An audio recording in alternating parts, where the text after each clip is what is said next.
Let's get to vitamin D, the big vitamin on the block. So if someone has three vitamin D pathway variants, can sunlight alone fix it? Not reliably. So when we're looking at somebody with, one or multiple vitamin D variants, it's really broken down into several different steps. And so, for example, this panel that you and I have looked at, like a precursor in skin is consumed faster when we have this Yeah.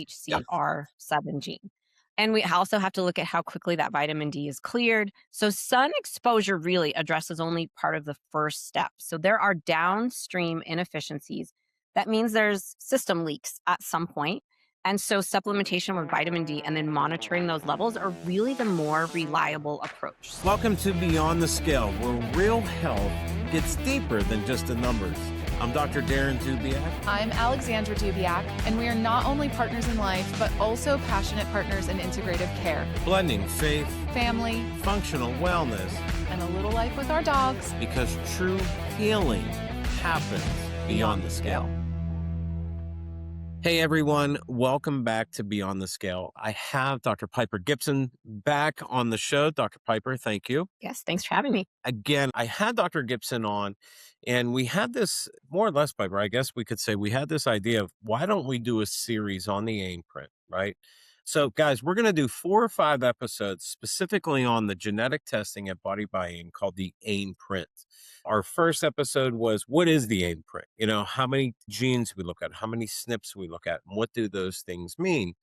And the more you and I spoke, Piper, it was, hey, we could really get into this even more. And I want to because genetic tests are so big out there anymore. A lot of what I promote on social media or talk about social media is, there's a lot of celebrity backed genetic tests. I don't want to, put anyone's fire out. I get it. But what's the difference and how valid are they and how much more in depth can we get? You agree? I agree. And I feel like when we're looking at genetic testing, everybody can actually be looking at different things. So, what you're looking at for your patients and your clients is completely different than what I'm looking at. We're looking at different genes. Some of them may be similar, but we're looking at them in different ways and for different patterns. So, we really have to keep in mind that not all genetic testing is created equal. And it's really kind of looks at like, what's your objective with your genetic test and how are you going to use that?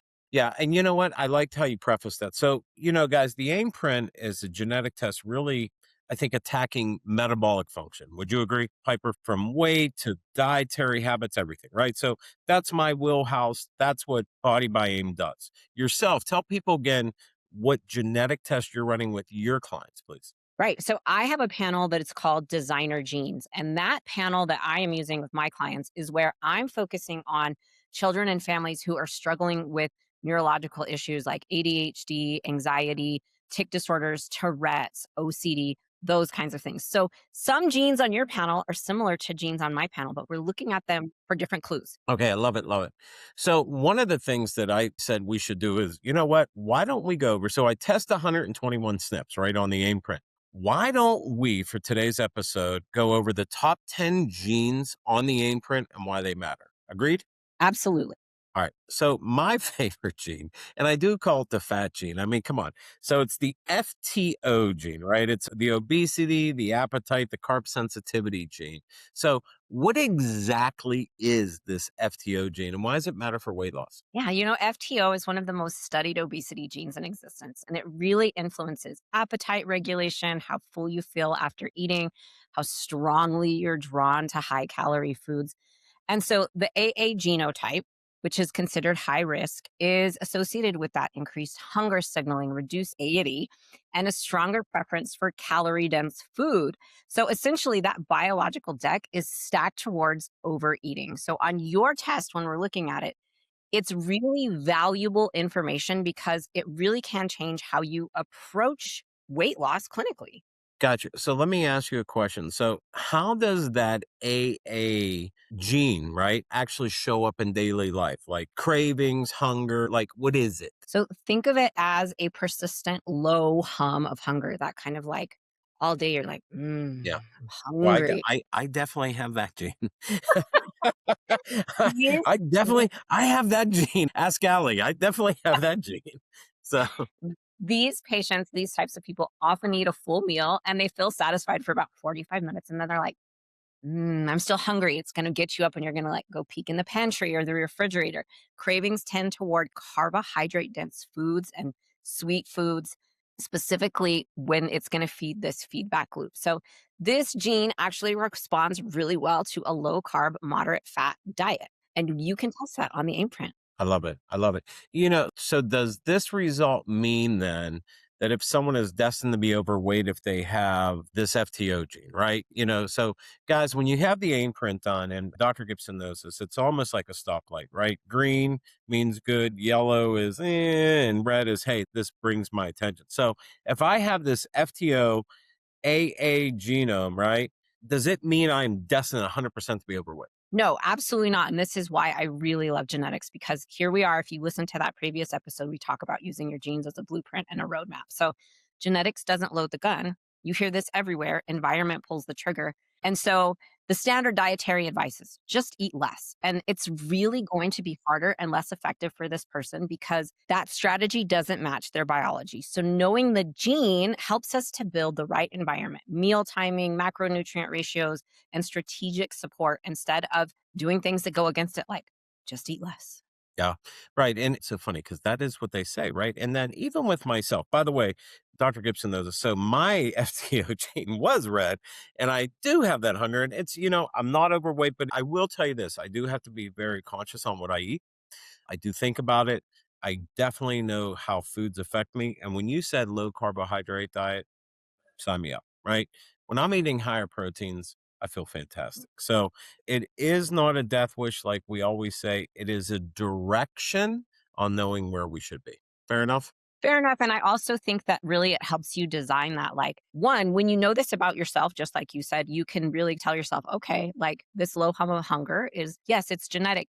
But you can also then turn around and focus on those foods that are so much more beneficial to you than instead of running out and eating a bag of Cheetos because that's what's going to feed that immediate hunger that you have going on. Yep. And with Body by Aim, having the Aim print on it, and so many people know that at Body by Aim, your meal plans, your program is followed by a board certified health coach, right? So all of our patients are working with you. So it's so neat, Piper, how we can take those people, their results, and really make their meal plan. Again, that's customization. So let's get to the next gene. So I call this the sexy gene because I have no idea how this gene became so famous, but it's the MTHFR gene, right? Methylation, detox hormones, all this stuff. So, in plain English, what is methylation, please? And why does it even matter? Yeah. So there's so much info on the internet about MTHFR. And you're right. I call it the hot, sexy gene too. It is the gene everybody knows, but there's a lot of things that maybe are inaccurate on the internet or just incomplete. And so people will come to you and be like, I have the MTHFR gene. And I'm like, hold up. This Yeah, is not no. a be all end all of the world. It's almost like a diagnosis anymore. They come in like, I don't know what I'm going to do. I have MTHFR. I mean, come on, guys. So, but that's So why we're doing this. yes, and let's break that down. So, methylation is essentially your body's master tagging system. It puts chemical tags on DNA, hormones, neurotransmitters, and toxins that tell your body what to activate, silence, and eliminate. So, MTHFR is the gene that converts folate from food to the active form in your body. So, you're basically taking the folate from your food. You go through this whole pathway. These enzymes convert this folate into a usable form so it can get into your cells. So it actually uses the methylation to drive the system. So MTHFR, when it's impaired, you're running a whole system on reduced fuel. So on your panel, when we're looking at something like the C677 gene, which is really kind of the most studied MTHFR gene, is when it's hetero or homo, we're looking at this impairment. So not enough to have enough fuel. Like it's just not fueling your system when you have this MTHFR variant. So then let me ask you this. How does MTHFR then affect things people wouldn't even expect, right? Like mood, energy, hormones. Give me Yeah. some examples, please. Methylation runs so many pathways in your body. We really kind of at this point studies say folate helps 250 different functions in your body, if not more. So when those pathways are impaired, MTHFR can show up as unexplained fatigue, brain fog, mood instability, stress resilience issues, difficulty detoxing your hormones, and even difficulty detoxing chemical compounds. So in women, especially, we are looking at effects of estrogen clearance, which then connects to things like PMS, hormonal weight gain, and even fertility. So, looking at something like methylated B vitamins, specifically methylfolate and methylcobalamin, they are not synthetic. They are not made in a factory downtown. And this is where we want to have the most natural form of folate in our diet so that we can start to better fuel this system, especially when we have these variants. So, Piper, let me ask you this then. Why did, and again, this is off the cusp, why do you think this became such a popular gene to look at? Honestly, because, I would think to me the FTO gene, the gene we're doing next, the COMT gene, right? I love that gene.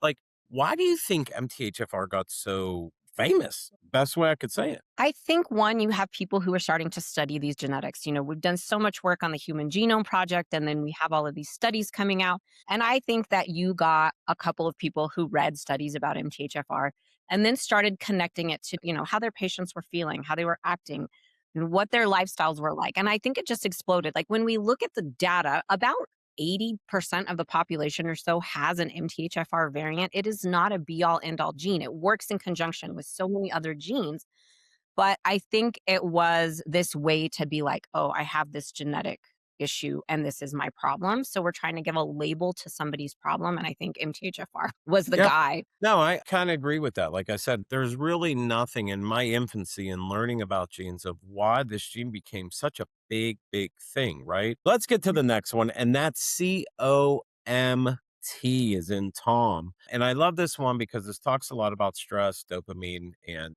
estrogen metabolism, right? So this is a pretty awesome gene. I know it's a big enzyme. Tell me about COMT, please. Yeah, so COMT is this enzyme that breaks down catecholamines. Catecholamines are things like dopamine, adrenaline, noradrenaline, and certain estrogen metabolites. So it's the body's primary clearance system for these kinds of compounds. So when COMT is slower, all of these three linger. I kind of call it a traffic jam gene. Like they just don't get cleared out very well. They just sit like a traffic jam, and you're like, come on, you got to move. So you may feel more stress. Your reward response to food may be amplified. Estrogen metabolites are going to recirculate rather than being eliminated in your body. So your patients who have this variant, they have issues with clearing, the hormones, clearing the catecholamines.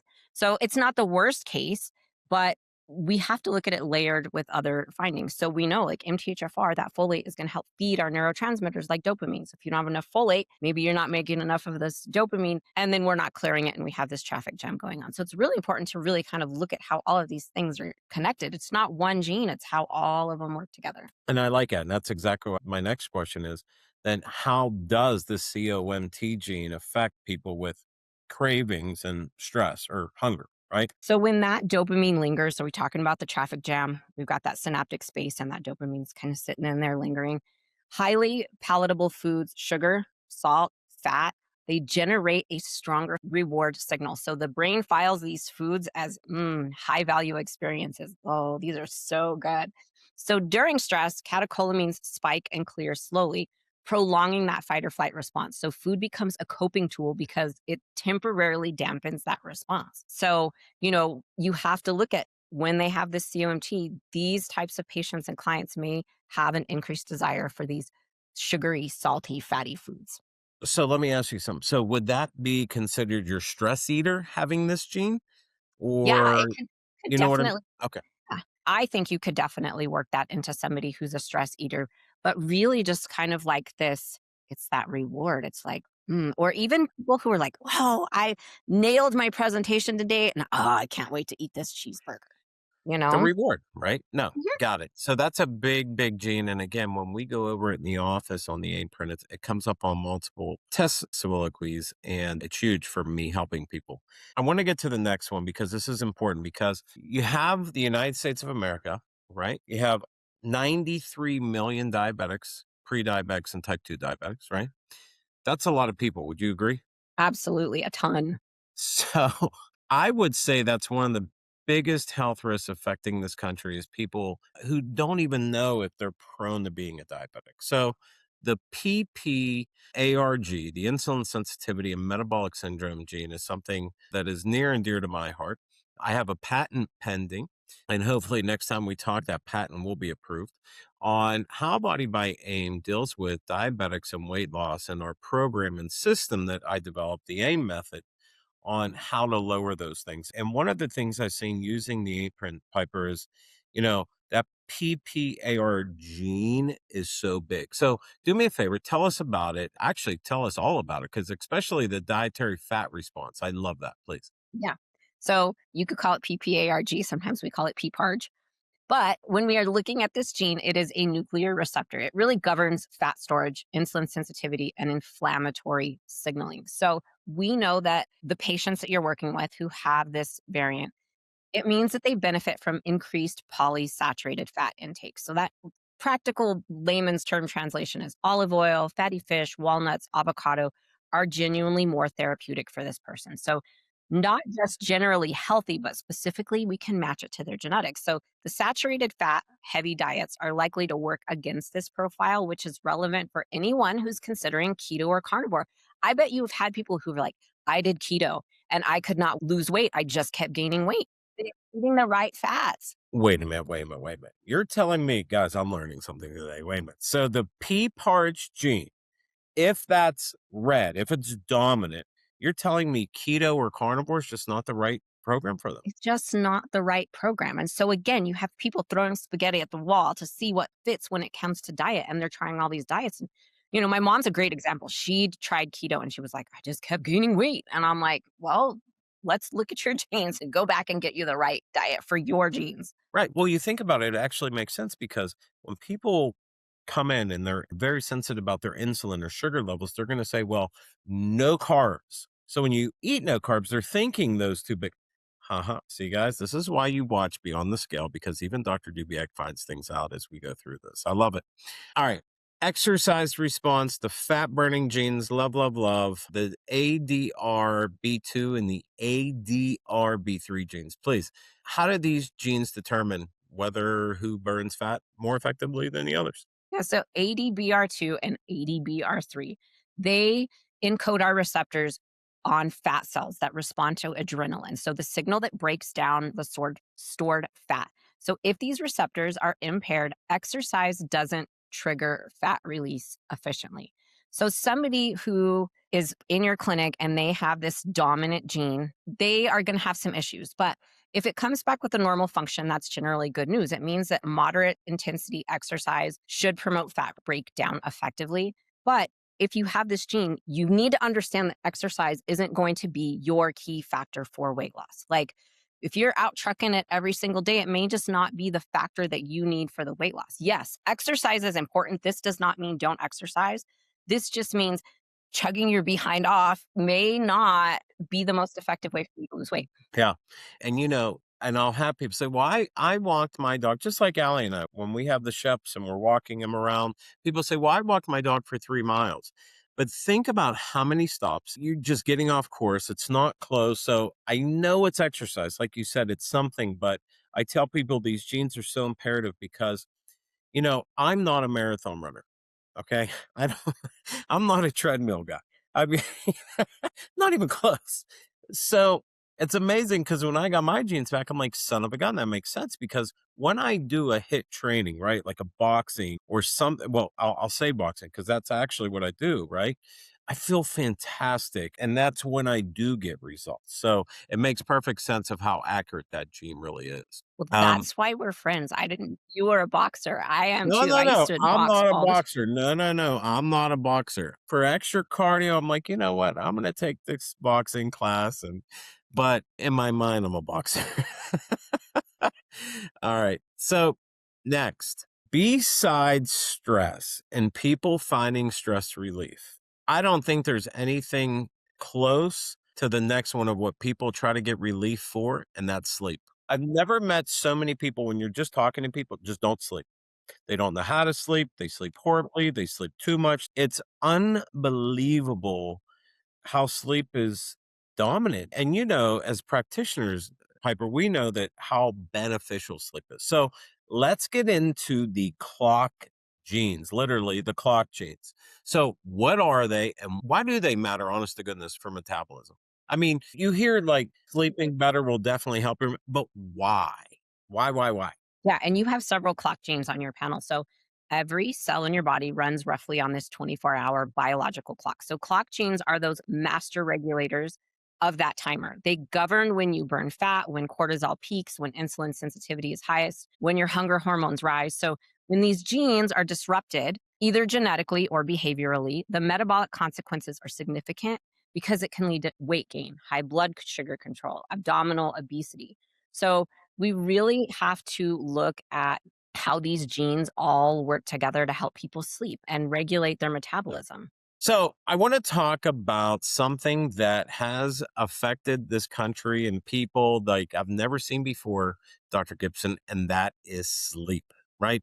So many people can't sleep, don't know how to sleep, don't sleep well, get too much sleep. It's such a big thing. So I want to get into the clock genes. So what are they and why do they matter for metabolism so much? Yeah, so you on your panel have several of these clock genes, but really they have to do with our body and how it runs on a 24-hour biological clock. So clock genes are those master regulators of that timer. They govern when you burn fat, when cortisol peaks, when insulin sensitivity is highest, and when hunger hormones rise. So when these genes are disrupted, either genetically or behaviorally, the metabolic consequences can be more significant, seeing the weight gain, the poor blood sugar control, and the abdominal obesity. Gotcha. And it's amazing to me. There's so many ways that they tell people to sleep. But you said something to me a couple weeks ago, and I want to touch base on this is what are the most practical interventions for better circadian gene variants?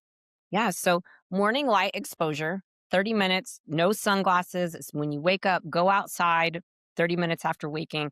And this is really for a strong behavioral reset. Something else you can do, which is really awesome, leave your electronics at home, go camping for 3 days. No electronics, just sleep and wake with the sun, go to bed, all of those things makes a huge difference. Also, for these people, avoiding the after dark eating, especially when we're seeing them flagged on this report. And you have some specific supplementation you can help them with at your office when they have these kinds of genes, but really being consistent with their sleep wake cycle. So even on the weekends, when you tend to stay up till midnight messing around because you're like, oh, I can sleep in the next day.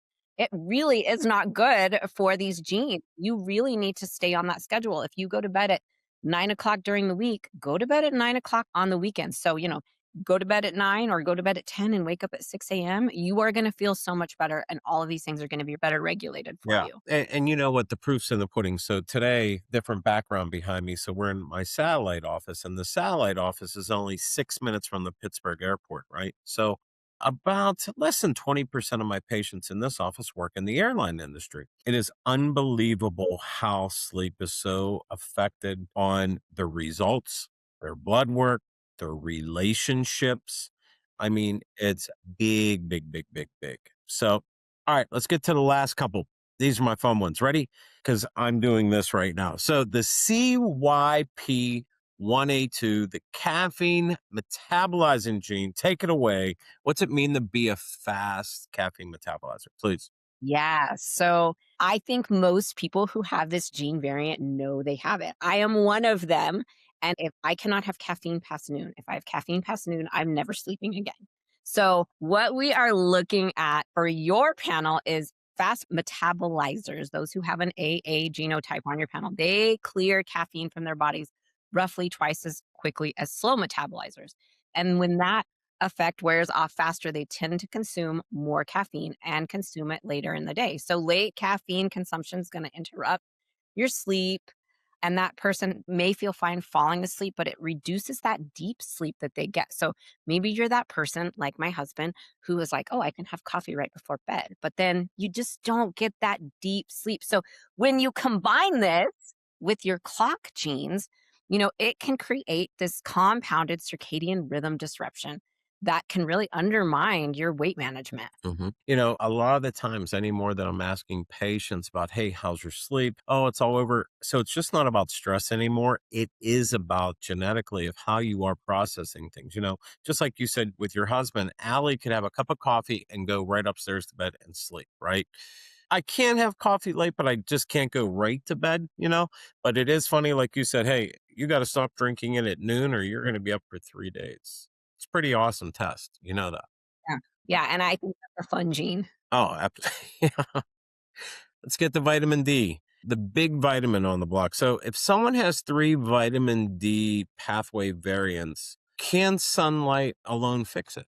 Not reliably. So when we're looking at somebody with, one or multiple vitamin D variants, it's really broken down into several different steps. And so, for example, this panel that you and I have looked at, like a precursor in skin is consumed faster when we have this Yeah. DHCR7 gene. And we also have to look at how quickly that vitamin D is cleared. So, sun exposure really addresses only part of the first step. So, there are downstream inefficiencies.